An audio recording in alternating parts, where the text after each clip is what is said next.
Let's draw some fun architecture in a loose and playful style. What do you say to that? With some ink, some watercolors, alcohol markers, we can create some really vibrant scenes. Hello and welcome to the Baru Art World headquarters, and I am Brian. Have we met before? You look familiar. Well, it's all good either way. Let's grab a few things and make some art. Many times I'm making up structures in my head and sketching them out loosely and then solidifying things as I put ink on the paper. But this time I was inspired to use a specific reference as a starting point. A house I've sketched so many times because I absolutely love the way it looks. My drawing will be based on the Spadena House, sometimes referred to as the Witch's House, which was built in 1921, and it was moved from Culver City, California to Beverly Hills. Now, if you haven't studied architecture and you've never been to California, you may still have seen this before if you've seen the movie Clueless.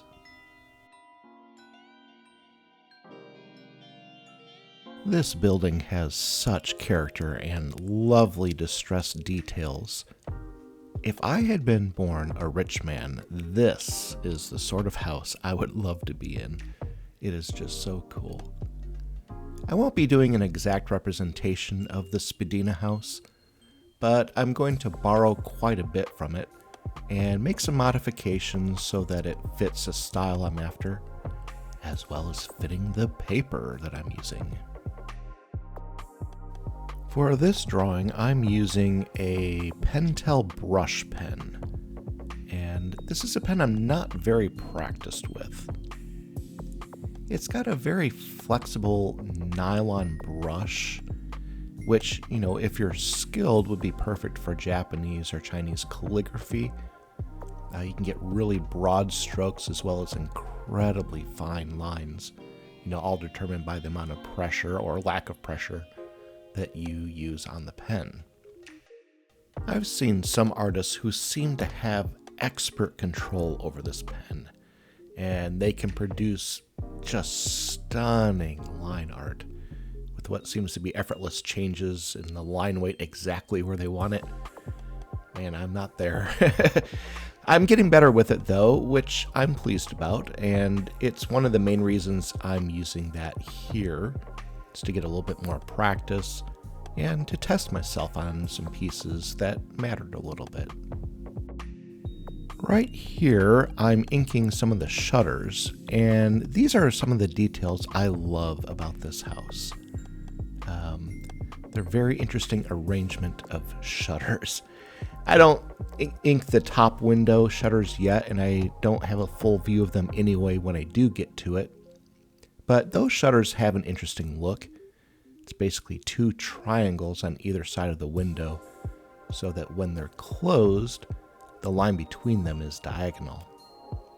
Now, you couldn't get away with that detail on many homes, but you can here. Okay, here you can see that shutter detail on one side of the window at least. The other is blocked by the eave of that roof there. But what an interesting way to put on shutters.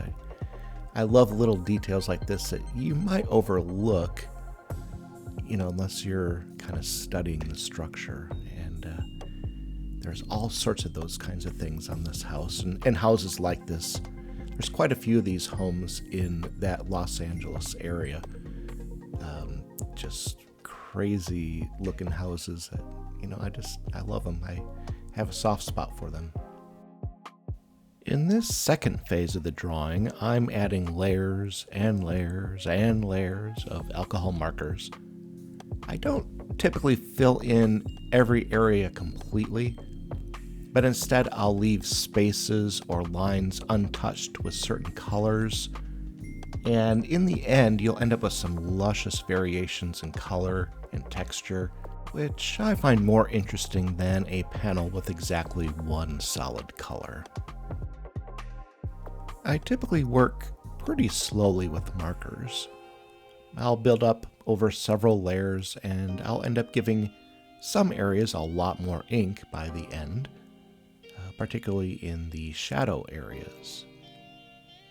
For me, I find this to be a good way to leave, light areas light, and then adding that depth that makes the structure of the building pop in real dimension. If it's not popping enough, then I will get it darker, and I'll just continue to work on it. But I very rarely use black. I don't want to lose all of the detail in those shadow areas. So I'll often use blues and purples under the eaves, maybe some browns if I need to warm it up a little bit. But you'll still be able to see the black ink underneath and showing the details of the shingles or the soffit lines or whatever. I took a real chance here. I was pretty pleased with my drawing, but I thought it needed something in the background. So I decided on a bit of an ominous sky, which very well could have been something I'd regret. But I'm glad I did it because I think that's the element that takes this drawing from being pretty cool to something with a certain tone and mood to it. And I'm really glad that that turned out well and that I took a chance.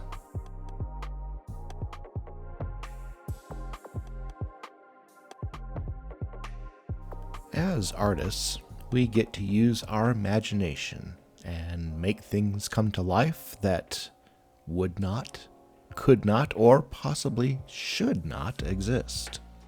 And there's a vast spectrum of things we can imagine.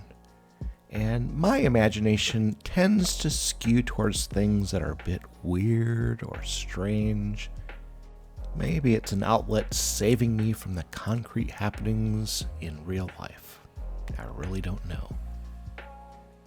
In this second piece, I'm incorporating elements that could be objects found in real life, but I'm going to mash them up and twist them and stretch the observer's viewpoint a bit. Now, clearly this isn't something that you would find walking down the street, but I think it still feels solid enough and understandable enough not to be a hallucination or something like that. But instead it's something that maybe you could imagine approaching in a slightly tilted alternate dimension. You'll notice I'm not really a big fan of drawing lots of perspective lines. I like to be a little bit more intuitive and observe how I feel as I build things up in the drawing. And in this case, I'm allowing for some pretty distorted perspective, as you can see. And in the end, I hope that that adds to a sort of fun and quirky result.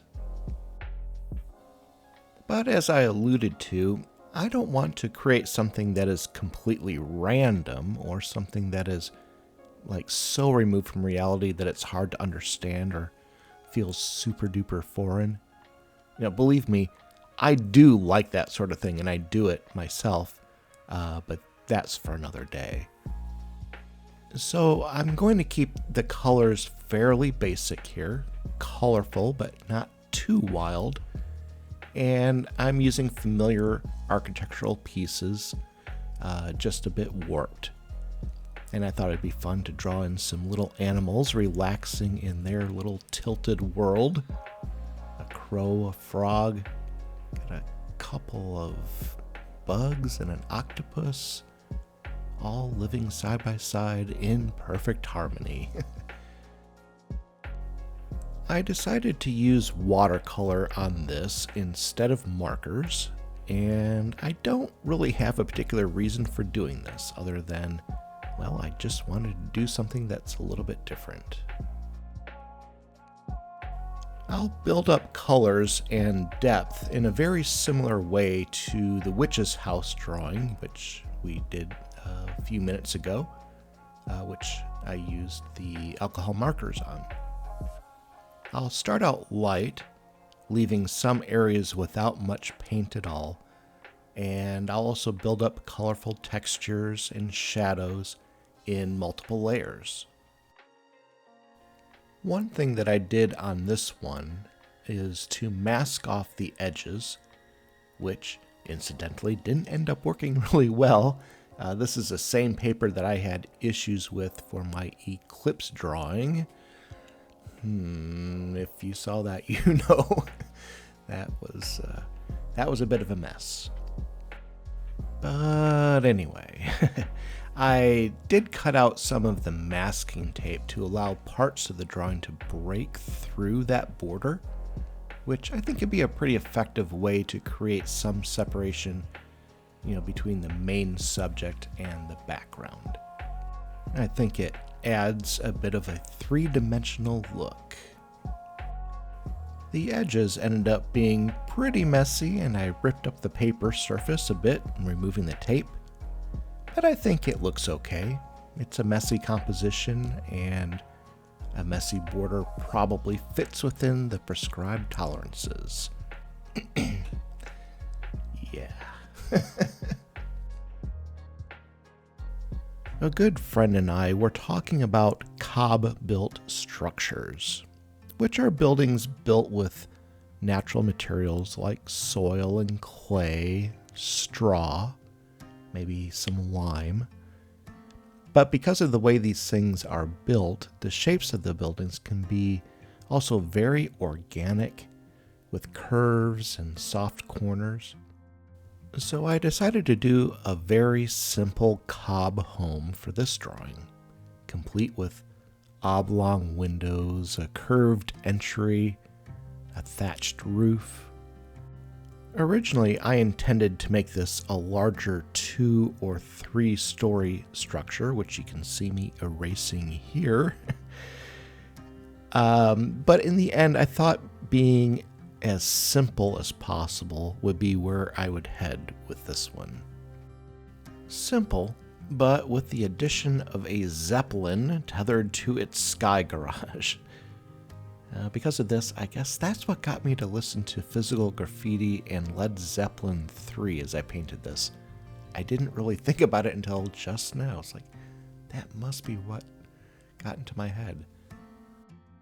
Using a familiar technique of numerous layers of watercolors, I'll build up the color and form over the course of, about 2 Led Zeppelin albums. I will say that I struggled a bit with this drawing. I think because the overall simplicity of it, I was having a hard time making it dynamic and interesting. And what was more, the main character, I guess this sort of Bigfoot guy, I could not settle on a good color for him. And what looked right in my head just didn't look right on paper. One thing that I've gotten pretty comfortable with over the years, the many years of making art, is not to freak out when things aren't going my way. I might get stuck, but I know 95% of the time, I'll figure out something eventually. And the other 5%, I'll just check around the corner, make sure nobody's watching, and quietly destroy all the evidence. No. Actually, I usually keep those two. Might not be happy with it, but I'll usually keep it in my sketchbook. I got to a certain point on this, and I just was not happy with it. It felt flat and blah and just lacked something. It wasn't bad, but it wasn't good either. And so, a whole lot of meh. Did you catch that Led Zeppelin reference? See what I did there? I didn't film the time playing Houses of the Holy as I adjusted colors, brightening some things up and deepening some of the shadows. But you'll see that I added some color to the Zeppelin and once again changed the color of Bigfoot, settling on a reddish brown that ties in with the Zeppelin and the thatched roof and contrasts nicely with the blue of the house. And to make things pop even further, I got out my somewhat trusty Posca pens, and I think that this was the element that was needed, particularly adding color and flavor with the flowers. I think that just added enough cheerfulness, and that's what this drawing needed. I don't quite know what Bigfoot here is thinking, but he looks satisfied, don't you think? You know, maybe he just got done washing and waxing his prized Zeppelin, and he's looking forward to listening to the baseball game with a tall, cool lemonade. Or maybe you envisioned something completely different. Oh, do tell me what that is, because I love good stories. Well, I had fun with these drawings, imagining some eccentric worlds with interesting personalities and friends. And I hope that these drawings brought you a little bit of joy, you know, and if they did, let me know, and consider subscribing if you might be so inclined. I have more drawings that are similar to this, and I go into a little bit more depth on drawing composition. Plus, you'll get to see Bigfoot and octopus and some observant rabbits. And if you're looking for a little bit more like that, click on the thumbnail to the right. And to everyone, we'll see you later. Bye-bye.